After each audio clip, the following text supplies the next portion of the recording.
Сказка о цыпленке-почемучке. Жила-была в уютном курятнике мама-курица, которая высиживала яйца. Самым первым из яйца вылупился пушистый желтенький комочек и сразу же начал оглядываться по сторонам.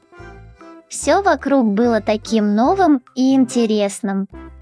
Теплый солнечный свет, мягкая травка, копошащиеся муравьи. Цыпленок пищал от восторга и топал своими маленькими лапками. Он был таким маленьким и беззащитным, что мама-курица не могла отвести от него глаз. Мама-курица сидела на гнезде и с любовью смотрела на своего первенца. «Какой же ты у меня умный и любопытный!» — нежно прокудахтала мама-курица, поглаживая его мягкий пушок.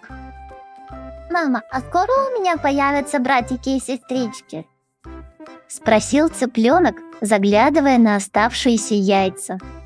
«Скоро, мой маленький, скоро», — отвечала курица, нежно поглаживая его головку. «Ведь все цыплята вылупляются не сразу». Но цыпленку не терпелось.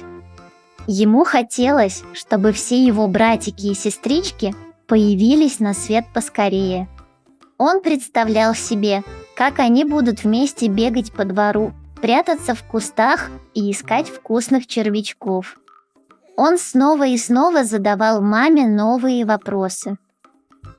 «А почему небо голубое? А почему травка зеленая? А почему куры кудахчут? А почему петух по утрам так громко кукарекает?» Мама-курица терпеливо отвечала на все его вопросы, но цыпленок был очень любознательным и все время придумывал новые. За это его и прозвали Почемучкой. Однажды, когда мама-курица отошла на минутку, чтобы найти свежей травы для Почемучки, он не удержался и решил исследовать окрестности самостоятельно. Он выбежал из курятника и помчался вперед, не замечая ничего вокруг. Он заглядывал в каждый уголок, все хотел попробовать на вкус и все хотел узнать. Он запутался под ногами у старой курицы на сетке, наступил на хвост петуху и даже попытался забраться на дерево. «Почемучка, куда ты убежал?» Звала его мама-курица, испугавшись за своего любопытного птенца. «Я ищу приключения!» — крикнул Почемучка, не оборачиваясь. Маленький цыпленок бегал по двору, то и дело попадая в какие-нибудь забавные ситуации. Он запутался в кустах смородины, упал в лужу и испачкался в грязи.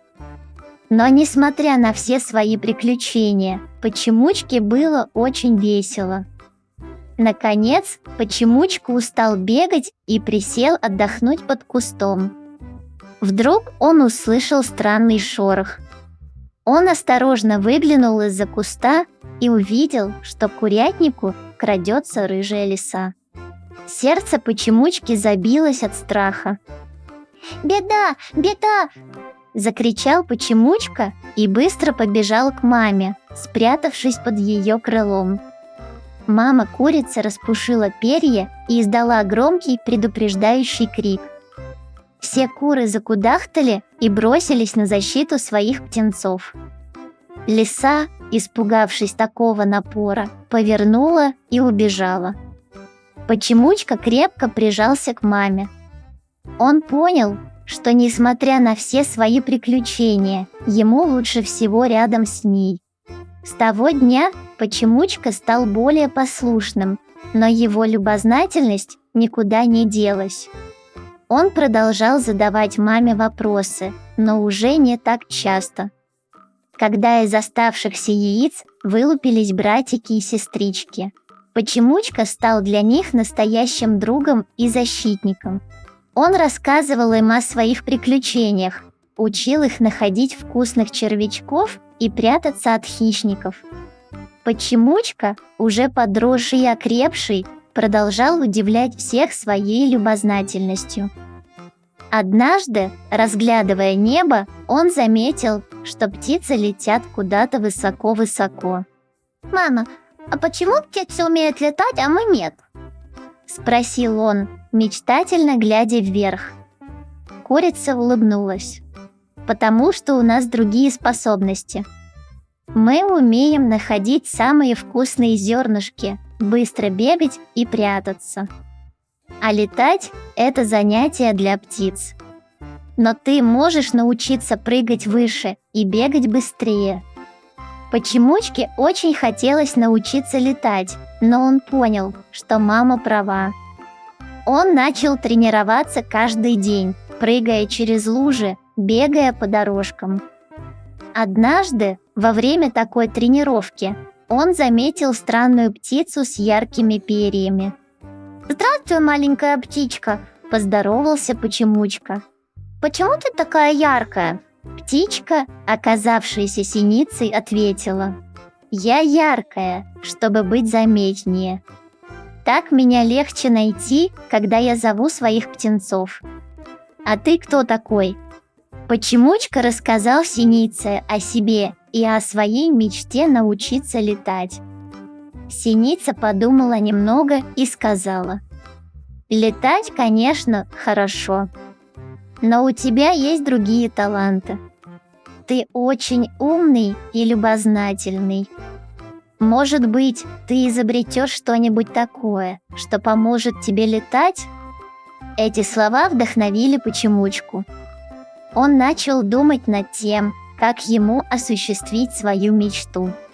Однажды, играя с соломинками, он придумал сделать себе крылья. Он долго трудился, прикрепляя соломинки к спине с помощью травинок. Когда крылья были готовы, Почемучка с радостью взмахнул ими и попытался взлететь. Конечно, у него ничего не получилось, но он не расстроился. Он понял, что летать на соломинках невозможно. «Не расстраивайся, Почемучка», — сказала мама-курица. «Ты уже большой цыпленок, и ты многому научился. Ты самый умный и любознательный цыпленок, которого я знаю». Почемучка улыбнулся. Он понял, что самое главное – это не уметь летать, а быть счастливым и делать то, что тебе нравится. И он продолжил свои приключения, исследуя мир вокруг себя. И жили они все вместе счастливо, дружно и весело. Каждый день для них был наполнен новыми открытиями и приключениями.